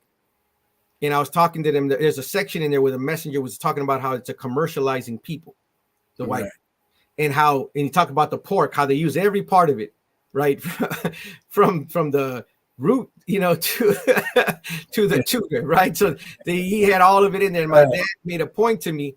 He said, yeah, he says, they have a saying when I was growing up in Mexico. He said it to me in Spanish, my dad. He said, another word for the pig is cochino, which is like, it's also something you call a filthy person, cochino, when somebody's not just outwardly dirty, but it's more like a vile person, cochino. But it's a word that they use for the swine also in Mexico. Wow. He told me that there was a phrase in Mexico growing up. I don't know if it's in other parts of Latin America, but he said that todo del cochino es negocio y todo en el negocio es cochino. Negocio is a word which means business. And what the phrase meant was everything about the pig is business. And everything about business is dirty, like a pig. Wow. So even there was like these layers of cultural understanding, because they're all eating pig, mind you, while they're saying this stuff, right? But this comes from some place of a deeper significance. But until you get a context for that, he had never shared that with me at all until I was, 20 years old and talking about How to Eat to Live in Islam with him. Then he shared that with me. He had never shared that with me before. And it's based off of something was sparked. That's what will happen when you get the connection with people. They'll get sparked and they'll be able to fill you in on some of the cultural aspects of it that allows you then to connect with that community. Praise be to Allah. Well said. Thank you, dear brother. Thank you. Brother Abel, Annie Wright wanted to know the song you were referencing, I think it was Juan Gabriel. Do you happen to know the name of it so they can look it up on YouTube? Oh yeah, it's called Cancion, Cancion 187. So the word Cancion, Cancion, and then the number 187. It's so old. It's from the 90s. They don't even, you know how we used to have the TV, everything's HD now and wide. You can't even find a wide video of it. It's even when you find it online, it's the small box, because that's the only way they made videos back then. But it's a great song, a great album. My mom, that was one of my mom's favorite artists, and I didn't necessarily grow up liking him, but when I heard that song after I became a Muslim, I really became a fan and went back and listened to him. And it is just, absolutely, I was looking at the beauty of his artistry and why so many people loved him. It's something about artists, they just are able to make a connection with people. But for him to go out on the line and do that, it really could have cost him his career. But he was even too big for that. But he was under control. He was very much under control by those forces that control everything else in the music industry. Mm-hmm. There's this one here. In Haitian Creole, a cochon is a word for pig. Oh, yeah, exactly. Cochino. I'm telling you, you start to see these links between all of these words and phrases that lets you know they have to have an original connected source that connects all the people. So in Haitian, it's cochon. Look at that. Wow. Cochon. Yep. So cochon in Creole. And how do they say it in Puerto Rico? There's another word. Sister Shanti, what's the word in Puerto Rico that they use for they even have a popular song that they sing during the Christmas season, and it's about the pig. I just can't remember what it's called right now. It's like the national song of Puerto Rico, but it's literally it's the name of the word that they call pigs or pork in that language. That's how entrenched it has become in the culture. I just can't think of it right now. But lechon. Thank you, Brother Tony. Lechon.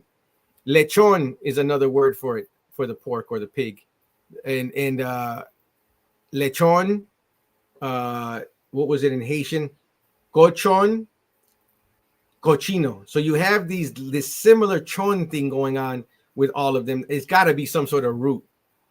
Yep, a pig or a filthy person in Haitian. So you have that. It's such an interesting thing, but you don't get to that until you start making these connections. Because even Mexicans, they don't know that about Cubans and Haitians until you make a connection of some sort, and you have now a context for it to come upon that kind of connection of the words and see the derivative. There's got to be a root that they derive from that brings this all to light. Right. And then we call the police the pig in America. Exactly. Yeah. Oh man, that is incredible. Praise be to Allah. I know the Honorable Minister Louis Farrakhan, student minister Abel, he was talking in an interview with Brother Jabril in Closing the Gap, and he was talking about his visit as far as it's a quote he said. He said, if you visit Mexico and Latin America, you'll see remnants of the Spanish, the Portuguese, the British, and the Dutch who have colonized and ruled in the Western Hemisphere, mixing their blood with the indigenous people. And even as they mix their blood with us, producing these various shades and colors, so and it's something because when dealing with the unity between us, we have to deal with the language barrier. We deal with the color barrier, because you will have some, even in applications where it talks about, Spanish or non-Hispanic, and white and this and that. It's almost like they want you to classify yourself. Like, you white, Hispanic, black, Hispanic, like you have. And I done met brothers, student minister Abel, like a brother that was from Dominican Republic. Like he said he wouldn't date a black person. Like he's not doing it. Like he's not doing it. He's like, he's dead serious. Like And then what's crazy, like without hearing him speak, you would just think, he's a guy from around the hood. His mouth, it's a whole, different, scenario. So my question is also like, how are blacks portrayed? how are they looked at in when it comes to countries like, you know, in Central America and Mesoamerica, you know, like any parts like that, how we portrayed, like how do they it's absolutely negative. It's the word. You got to remember, most of Latin America is technically, in terms of technology, they're about a generation or two behind. So while we were all moving to computers and stuff here as modes of getting information, newspapers were still very hot in the Spanish speaking community. Like when the newspapers lived in the Spanish speaking community a lot longer after print media pretty much died in America, in the Western world. So it's technologically, you know, 20 years ago, there were not Wi-Fi towers. You had Wi-Fi all over America, not in Mexico. It was really hard to get cellular service and things like that. They're always kind of a generation about behind where we are in America. So that goes the same for also like their thinking, if you will. So it rounds up. So they're kind of coming out right now of that phase of the 90s and early 2000s where you had all of these movies like Menace to Society and, you know, those kind of things. They're kind of in that era of thinking about Black people, which is not a good one necessarily, because it's still very much heavily based on this stereotype, right? Because the people who are producing the movies there, who provide the budgets for them, have a certain type that they want to produce. So this is not happening by accident. It's not Mexican people, Puerto Ricans, Cubans, Venezuelans. They don't have that much interaction with Black Americans to be able to provide and come up with this stereotype on their own. This type is given to them. And now it's produced in the movies, it's produced in the videos. It's very much a sexualization of the Black woman, the dark-skinned woman, and the violence and the violent nature of the dark-skinned male as somebody who's not trustworthy, somebody who doesn't, you know, deserve the benefit of the doubt, because if you let them, they'll get you. This doesn't come from the native people. This is an idea being imposed, but now young people grow up watching it, and it gives them the connection that dark is something you stay away from, which will produce a brother who says, I never date a Black person, a Black woman.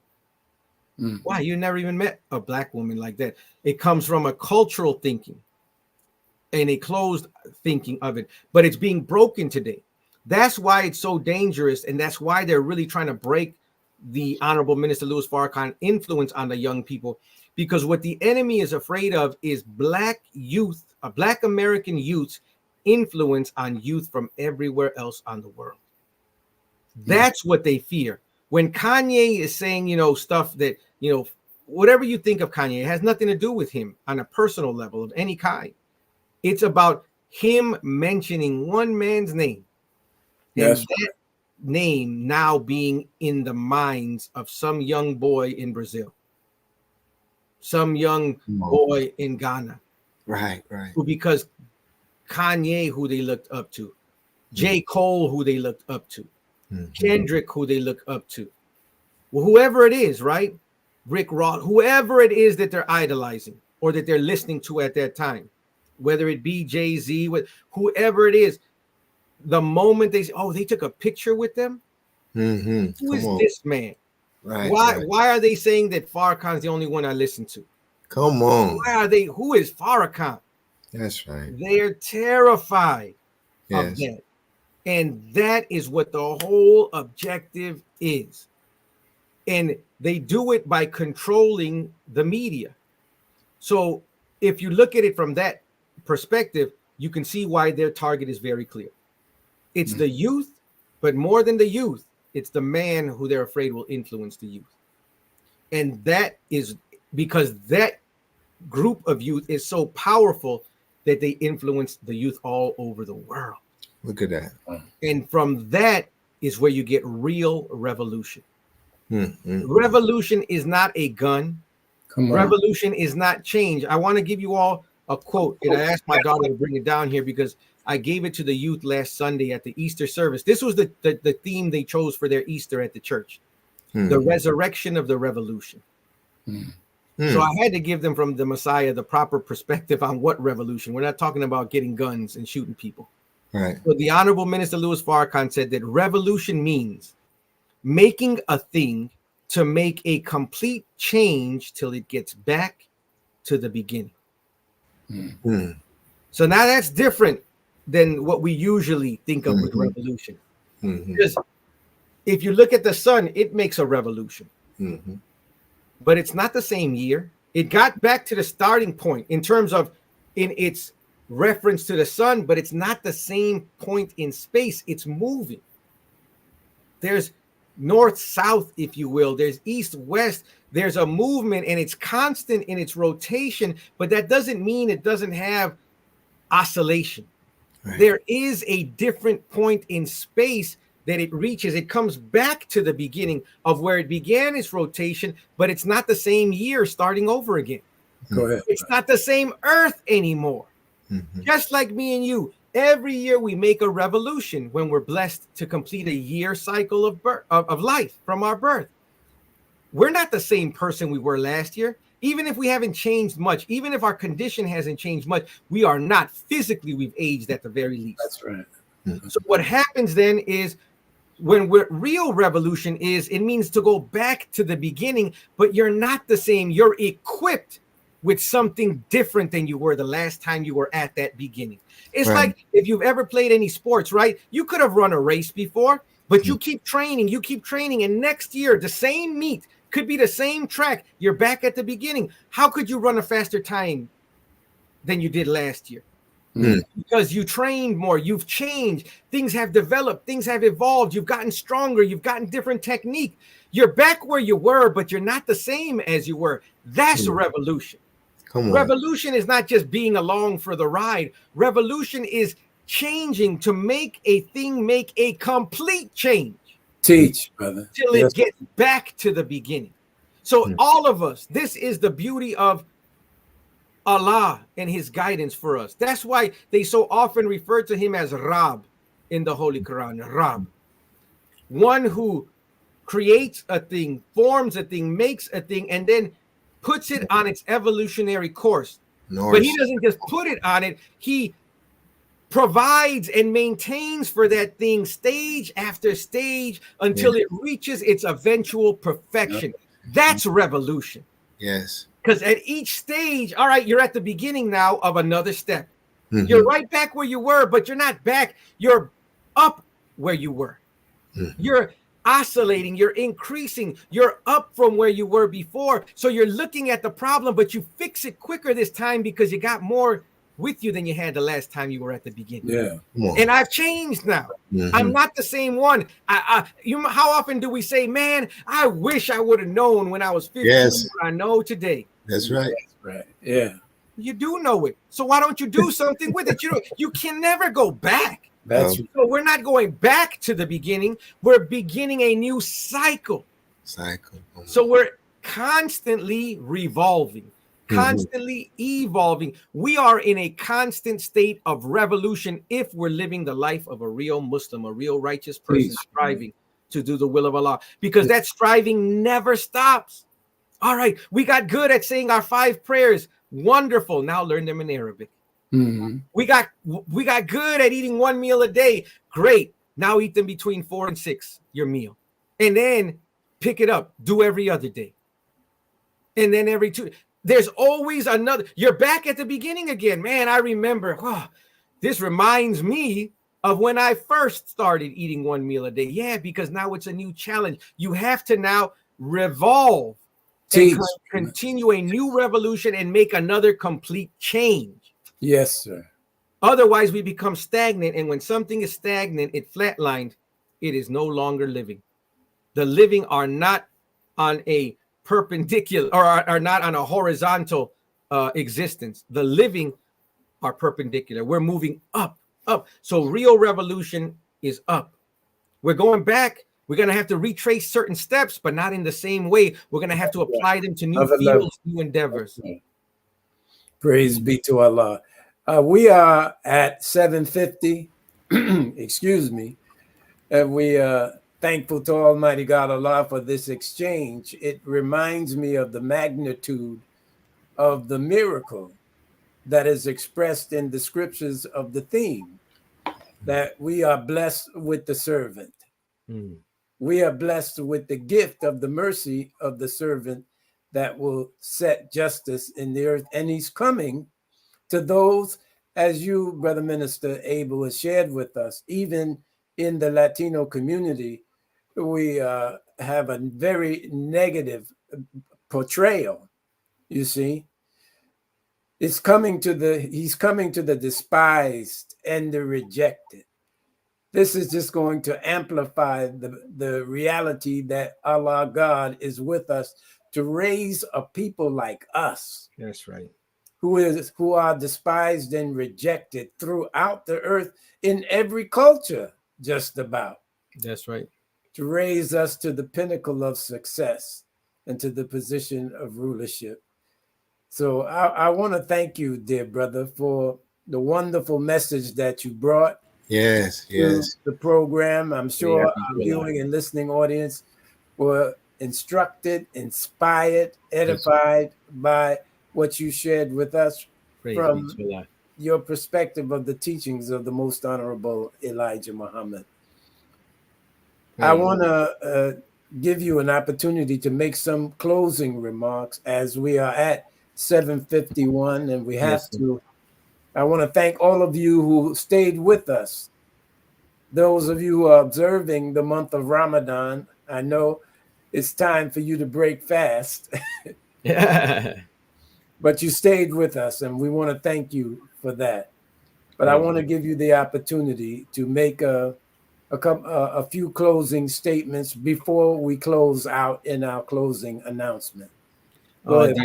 Dear Brother James, Sister Starla, and Brother Chad, and those brothers and sisters who are watching and listening or will watch and listen to this in the future, we thank Allah for the great service you do to help the Honorable Minister Louis Farrakhan in helping the Honorable Elijah Muhammad to get all of his people.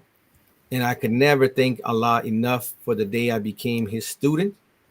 I could never thank Allah enough for the blessing of being loved enough by Allah God that he would allow me to wake up one day and recognize the truth of who I am and who the real people of God are, and allow me to be of service to his establishment of a universal government of peace, a kingdom that belongs solely to him.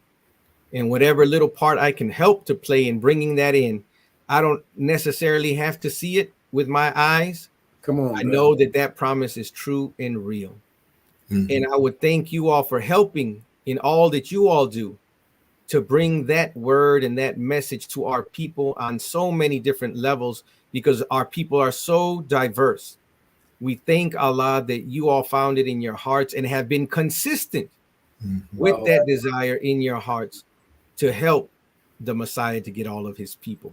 And I would say just to our listening audience, don't stop listening to the Honorable Minister Louis Farrakhan. That's right. Continue to hear the Honorable Minister Louis Farrakhan. Yes. Go wherever you can on YouTube, in the books, in the Final Call Radio, NOI.org, whatever resource you can find where the name of the Honorable Elijah Muhammad and the Honorable Minister Louis Farrakhan are being lifted. Listen, and learn, and then apply it. That's I would invite everyone, historic day is coming up for us. The 28th of April, this month, 2 p.m. Central Time. Come on, we are going to be broadcasting from Mosque Mariam, our first Spanish service from Mosque Mariam. This will be historic. You want to tune in. You want to let people know. So as Brother Chad was saying, there's sometimes people where the barrier is the language. Just let them know. NOI.org, 6 letters and a period. NOI.org, 2 p.m. Central Time or 3 p.m. to your time. It's going to be there for the world to see. We'll be doing our first Spanish service, and we hope to pack the house if we can. And we hope to make this a regular thing, not just an event. And we know that we want to start it right, and we know Allah is the best knower. So we ask you, start spreading the word, start letting your friends and neighbors know.